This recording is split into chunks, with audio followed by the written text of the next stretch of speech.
Hello అండి, నమస్తే. నేను మీ అనుని. ఈరోజు వీడియోలో టీని ఎలా చేసుకోవాలో చూపిస్తాను. చాలామంది టీని చాలా రకాలుగా చేస్తారు. నేను చూపించే ఈ ఒక్క టిప్తో టీ చేశారంటే టీ అద్భుతంగా ఉంటుంది. తప్పకుండా వీడియోని లైక్ చేయండి. అలాగే టీని కూడా ట్రై చేయండి. ముందుగా నేను చిన్న గిన్నెలోకి పాలు కాగబెట్టి వేసుకుంటున్నాను. నేను వచ్చేసి 3 గ్లాసుల పాలు వేశాను. టీకి సరిపోయేటట్టు టీ పొడి కూడా వేసుకోవాలి. వేసుకొని అంతా ఒకసారి కలుపుకొని మీడియం సైజు మంట పెట్టి 2 పొంగులు వచ్చే వరకు టీని ఉడికించుకోవాలి. 2 పొంగులు వచ్చాక చిన్న మంట పెట్టి 10 నిమిషాల పాటు కరెక్ట్గా టీని ఉడికించాలి. చూడండి, ఇలా టీ అంతా దగ్గరగా అయిన తర్వాతనే మనం టీ వడబోసేస్తాం అన్నప్పుడే టీలోకి చక్కెర కానీ బెల్లం కానీ వేసుకోవాలి. టీ వడబోస్తాం అన్నప్పుడే వేసుకోవాలి.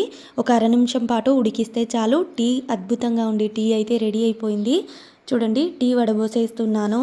చాలా అంటే చాలా రుచిగా ఉంటుంది. ఒక్కసారి ఇలా బెల్లం కానీ చక్కెర కానీ చివర్లోనే వేసి ట్రై చేయండి. రోజు తాగే టీకి ఈ టీకి చాలా తేడా ఉంటుంది. తప్పకుండా ఒక్కసారి ట్రై చేసి చూడండి.